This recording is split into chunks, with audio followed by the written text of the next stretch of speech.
noches, bienvenidos aquí a su noticiero, No te engañes, mi nombre es Paulina Portillo Orozco. Yo soy Daniel Caranza y hoy tenemos una invitada muy especial, su nombre es Sherry Camarillo. Sherry tuvo un accidente y estuvo en coma durante 10 años. Estamos aquí para actualizarla y darle a conocer lo que ha pasado estos últimos años de una manera confiable y aclarar todas sus dudas. Hola, mi nombre es Cherry y pues lamentablemente yo estuve en coma, pero pues bueno, aquí mis presentadores me van a ayudar a actualizarme de lo que había pasado y pues bueno, algo que les tengo que decir es que a mí nada más me han contado solamente las personas me han actualizado de los primeros 4 años, entonces pues de favor que ustedes me actualicen, del año del 50 me empezaron a decir sobre el macartismo y su casa de brujas que él andaba ahí sospechando de todo sobre el comunismo. Entonces, ¿esto es cierto? Sí, eso es cierto. Bastante vez que has estado buscando información, esto fue cierto. Y pues, cuéntanos, ¿qué me están contando? Ok, me contaron de eso que había el del FBI, Hoover, era el que le pasaba la información a él.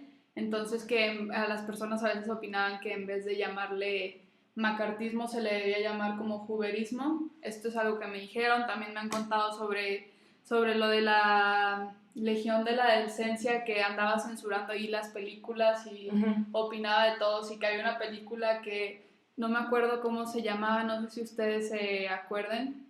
¿Risa Mara? Esa película, que trataba temas de aborto, de sexo, y todo eso que estaba súper censurado en esa época, sí. Entonces por eso fue polémica. Ok, ¿qué otra cosa me han dicho? Es que tengo mala memoria después del coma. Ay,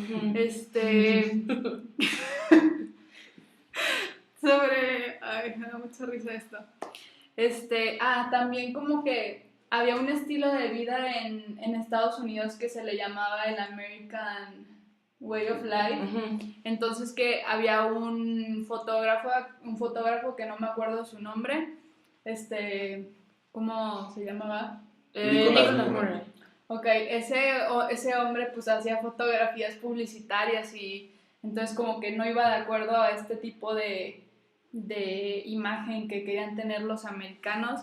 Y también, pues que aquí en México que empezó se inauguró el Canal 2 y pues que empezaron a hacer lo de las transmisiones con un informe presidencial de Miguel Alemán Valdés. Ok, sí, el presidente de esa época. Y pues del año 50 eso es lo único que me han contado. Ok, pues bastante completo. Sí, y del 51 sobre un historiador británico que aquí díganme como que así tenemos un video. Sí, sí, okay. Sobre un historiador británico que estaba descubriendo algo, no sé qué. Empezó a investigar acerca del mecanismo de Antiquita, ¿no? Antiquítera. ¿Anti qué? Antiquítera. Bueno, eso. Y pues aquí tenemos un video en el que te podemos aclarar todas tus dudas. Vamos a verlo. Ok. El profesor Derek de Soya Price, de la Universidad de Yale, se encontraba en Atenas cuando descubrió algo entre unas estatuas rescatadas en 1900 de un naufragio ocurrido por el año del nacimiento de Cristo. El navío se hundió en la isla de Antiquítera, cerca de Creta. Entre los restos del naufragio se encontraron algunos fragmentos corroídos de bronce. El profesor quedó fascinado con ellos, pero solicitó que la Comisión Griega de Energía Atómica los examinara. Un colega, el doctor Carrakalos, estaba experimentando con rayos gamma y tomó una gamma radiografía del fragmento principal del museo. Tan luego la vi, el efecto fue dramático.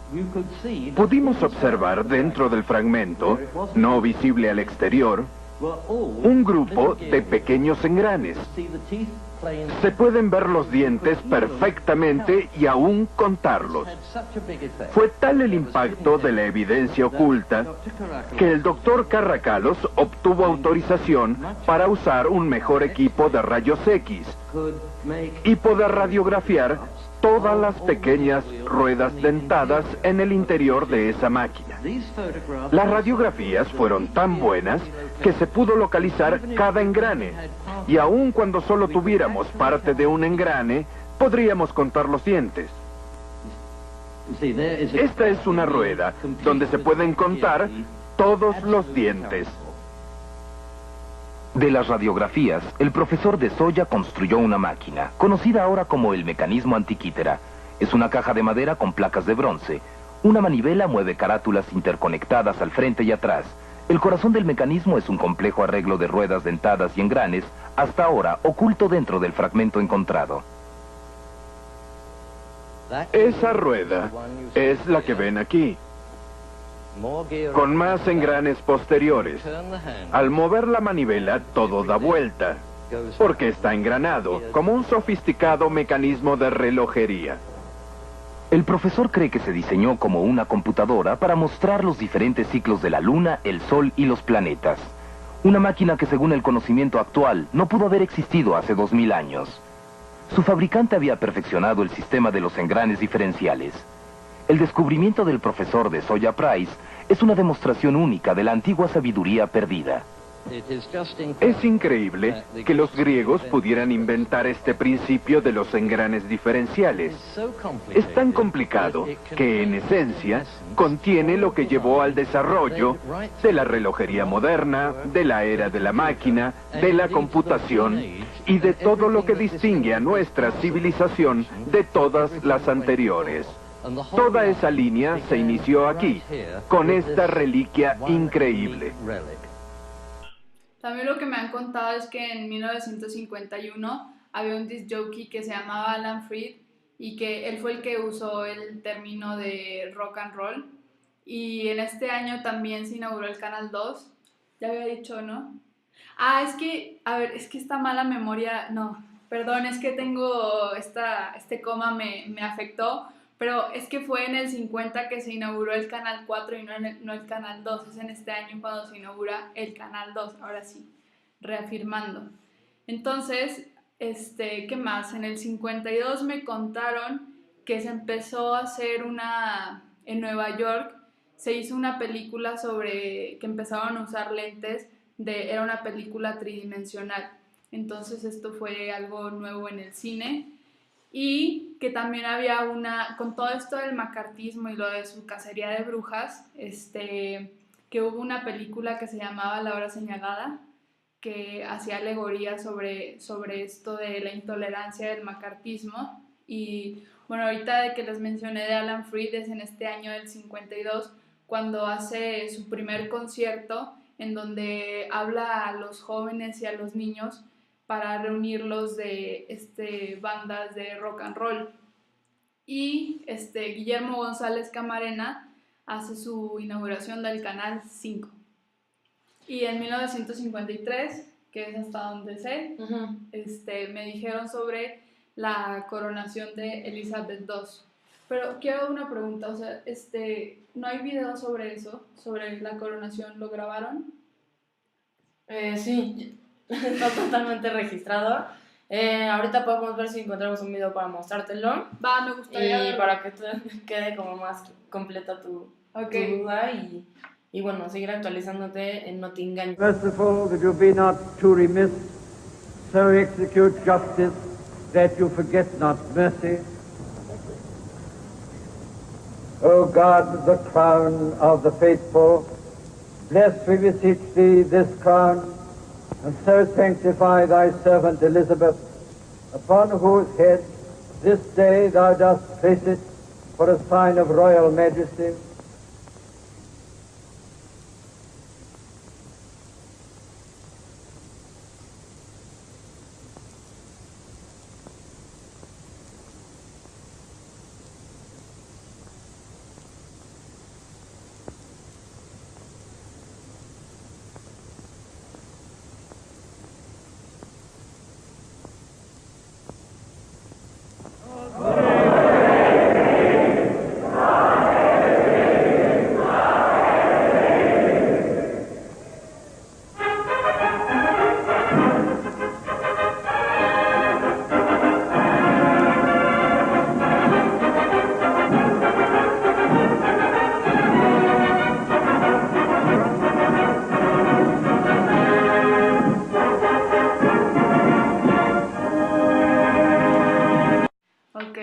¿Qué más? Bueno, lo de Nikita Khrushchev, que también quería romper su imagen del hermetismo soviético, y que también en Estados Unidos ya había la población de 50% con televisión, y de la revista esta... Playboy. Sí, chavo. Hugh Hefner. Sí, Ok. que sacó su revista. Ok. Pues sí, prácticamente lo que nos acabas de contar es como lo más actualizado, es como los puntos más importantes que ocurrieron en estos años. Pues la verdad, te has perdido todavía unos cuantos años más. Y bueno, vamos a instruirnos qué fue lo que te perdiste, ¿ok? Ok. Vamos a verlo. Pues, Sherry, ya me corresponde en este momento contarte un poco más de lo que sucedió, de lo que sabes en adelante. Voy a empezar por 1954, que fue una época en la que obviamente seguían habiendo muchos cambios. En esta época, el psiquiatra Frederick Wilhelm, aquí en esta época se habían afectado los cómics en este año. Este psiquiatra de origen germano empezó a decir que los cómics tenían como mensajes subliminales. Yo no sé si tú te acuerdas de Batman y Robin, de la Mujer Maravilla. Sí, Empezó a decir que todos estos personajes tenían diferentes, o sea, nos querían como transmitir otros mensajes, y empezó como a hacerlos que la gente tuviera otra percepción de ellos, como que Batman y Robin eran homosexuales, y que la Mujer Maravilla era como el papel de lo que la mujer debía hacer y así. Entonces empezó a meter una serie de controversia en este tema de los cómics. Fallece William Hayes, no sé si te acuerdas de él, fallece en este año. Hay una fusión en el Canal 5 y el Canal 2 en México, estos dos canales que eran muy importantes. Y David Rosen fundó la compañía Service Games, Sega, que es una compañía que a lo mejor más adelante puede estar en contacto con ella, pues se ve que está evolucionando y seguirá evolucionando a lo largo de estos años. En 1955 se queda como oficialmente la inmortalización de Marilyn Monroe. Yo creo que sí recuerdas a Marilyn Monroe. Sí. Con su imagen, una imagen que podemos ver acá atrás, de que se le está levantando el vestido. Y entonces esta fue como su imagen en la que... Sí, de esa imagen sí me acuerdo. Sí, esta imagen está siendo como muy popular y con esta es con la que oficialmente será recordada durante el resto de la vida. Walt Disney sigue produciendo sus películas. Vuelve a producir películas de dibujos animados, presenta La Dama y el Vagabundo, y a partir de este año también ya se puede ver la aparición de Bill Haley and His Comets con una canción que se llama Rock Around the Clock. Ahí si puedes escucharla también estaría súper bueno. Y en este año podemos ver que en México sigue evolucionando la televisión, y aquí podemos ver que se fusionan ya en el canal 2, 4 y el 5, por lo que significa que México está creciendo bastante este medio de comunicación. Para 1956 tenemos la generación Beat, que se van a conocer como los Beatniks, que son un grupo de jóvenes que ponen de moda todo este tipo de estilo por el surgimiento del Sputnik. Yo creo que el Sputnik sí te tocó, creo que no. El cohete, que bueno, fue un gran avance tecnológico por parte de la Unión Soviética durante la Guerra Fría. Este grupo de jóvenes va a dar paso a que por ahí de 1960 se empiecen a llevar a cabo todos los movimientos hippies y surja una nueva generación. Son gente con una mentalidad muy abierta en estos años. Oye, me comentaron que estos chavos, ¿cómo dices? Beatniks. Ok, que ellos se metían cosas que para la creatividad.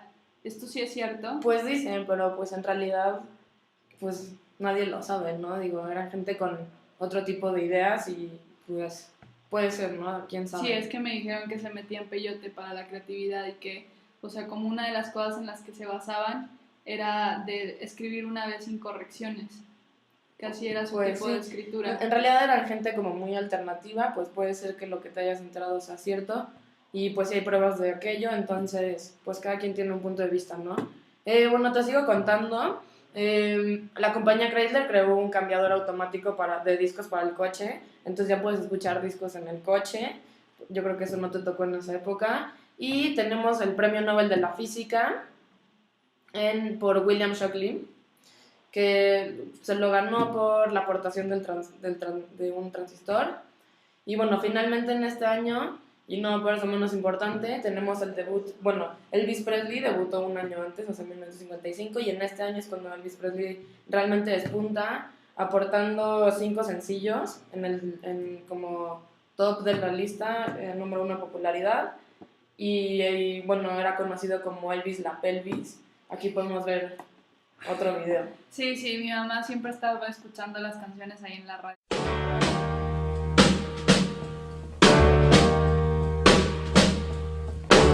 Through a party in the county jail. The prison band was there and they began to wail. The band was jumping and the drum began to swing. You should have heard the knocked out jailbird sing. Let it rock. Everybody let it rock. Everybody in the whole cell block was dancing to the jailhouse rock. Spider Murphy played the tenor saxophone. Little Joe was blowing on the slide trombone. The drummer boy from Illinois would crash, boom, bang. The whole rhythm section was a purple gang. Let's rock. Everybody, let's rock. Everybody in the whole cell block was dancing to the jailhouse rock. Bueno, ahora Sherry, yo te voy a contar de los años que quedan de esta década. Okay. En 1957, la URSS logró el lanzamiento exitoso del primer satélite artificial, el Sputnik. Lo importante de este es que se podía apreciar desde la Tierra y también los radioaficionados podían escuchar el sonido que éste emitía desde el espacio. Y así la URSS proclamó su victoria ante los Estados Unidos de conquistar el espacio. Justamente un mes después, lograron lanzar el primer ser vivo al espacio. Era una perra. Esta iba dentro del Sputnik 2. Por otra parte, en ese año, la Congregación de la Doctrina de la Fe redactó nuevamente una lista de libros donde la autoridad eclesiástica prohibía leer ciertos libros que, desde su punto de vista, propagaban actividades decadentes, tales como apostar, la herejía, etc. Por otro lado, se funda la KLH, Research and Development Corporation, la cual producía bocinas y sus productos se distinguían por su potencia y claridad de sonido. En el año de 1958, Estados Unidos por fin logra colocar su primer satélite en el espacio, el Explorer 1. Después, Estados Unidos se empieza a sentir un poco amenazado por la ventaja de los soviéticos. Tienen miedo de que los estén observando todo el tiempo desde arriba, entonces crearon la DARPA. Gracias a esto se pudieron instalar las primeras conexiones remotas a las computadoras centrales, y a su vez se dio la creación del concepto de time sharing, en el que múltiples usuarios podían trabajar en la misma computadora. Después Estados Unidos lanza su segundo satélite, el Vanguard 1, alcanzado la mayor altura en el espacio y funcionaba gracias a energía solar. Y en ese mismo año, en México, se comienza a transmitir la primera telenovela formal en México, lo que dio pie a las nuevas y famosas telenovelas que tenemos hoy en día. El 12 de junio de hace 55 años se transmitió la primera telenovela mexicana. Eran las 6:30 de la tarde. Iniciaba la transmisión de la primera telenovela completamente en vivo y en blanco y negro. Escrita en una época donde la censura era amplia, su autora, Fernanda Villeli, estructuró una trama de 50 capítulos de media hora. El elenco de pioneros estaba conformado por Silvia Derbez, Dalia Íñiguez, Francisco Jambrina, Héctor Gómez, Bárbara Gil, Beatriz Aguirre y Alicia Montoya, entre otros. Y se oyen los pasos decía el guión de Fernanda Villeli, no se oyen, se ven, estamos en televisión, le corrigió el productor Jesús Gómez Obregón a la escritora de la primera telenovela mexicana. La primera protagonista de telenovelas fue una villana, Nora, encarnada por Silvia Derbez, seductora mujer que quería robarse el amor de su jefe. A la salida de Televicentro le aguardaban para gritarle insultos a la actriz. Ese era el impacto de la naciente telenovela. Después de 55 años, la telenovela mexicana sigue haciendo... En 1959, el físico e historiador Derek John de Sola Pierce publicó sus descubrimientos luego de haber estado estudiando durante 8 años el llamado mecanismo de Antiquítera, el cual se encontró en 1900 en las costas griegas. Por fin, lo que pudo descubrir el señor Derek John fue que este aparato resulta que era una computadora analógica y la más antigua que se conoce. Después, ese mismo año, el actor de televisión George Reeves apareció muerto misteriosamente en la casa de su amante. El caso se cerró al final como un suicidio. Si no lo recuerdas, él era el que era Superman y Clark Kent en la serie de televisión de aquella época. Ese mismo año, la MPAA de Estados Unidos creó una ley que prohibía que los simpatizantes del comunismo o aquellos que se rehusaran a inculpar o dar información acerca de este tema, esta ley prohibía que ellos pudieran ser nominados a un Oscar. También en México ese año fue importante para la televisión, ya que apareció el Canal 11, la primera estación que se dedicaba especialmente a la cultura y a la educación de América Latina. En 1960 se publicó la Ley Federal de Radio y Televisión. Mientras tanto, en la ciudad de Chicago, Illinois, se estaba realizando el primer debate televisivo. Este era entre el candidato John F. Kennedy y Richard Nixon. Lo curioso de este debate fue que las personas que lo escucharon por radio prefirieron a Nixon, mientras que los que lo vieron televisado prefirieron a Kennedy. Esto debido a que, a pesar de que Richard Nixon tenía un mejor discurso, su apariencia estaba muy desgastada y lo hacían ver como alguien que estaba cansado, entonces eso no favorecía, mientras Kennedy era un muchacho joven y guapo. Ese mismo año, la Digital Equipment Corporation lanzó el primer modelo de minicomputadora, la llamada Programmed Data Processor, o PDP número 1. Trabajando en ella, un programador egresado del MIT llamado Steve Russell diseñó un juego electrónico muy popular en la siguiente década, Space Race. En nuestro país también se promulgó la Ley Federal de Radio y Televisión. Y, curiosamente, también se introdujo un nuevo sistema de grabación de imagen y sonido denominada videotape. Bueno, pues se nos fue el tiempo volando como se fue la década. Esperamos que Sherry Camarillo haya tenido una buena experiencia aquí en No Te Engañes. No, muchísimas gracias a ustedes, Paulina, Daniel, por haberme recordado esta década, pues este grave accidente que tuve, pues sí me afectó muchísimo y pues ya sé lo que pasaron de los acontecimientos más importantes de los 50. Muchas gracias a ustedes, muchas gracias a No Te Engañes y no dejen de sintonizarnos mañana en punto a las 8 de la noche. Aquí lo esperamos, No Te Engañes. Buenas noches. Buenas noches.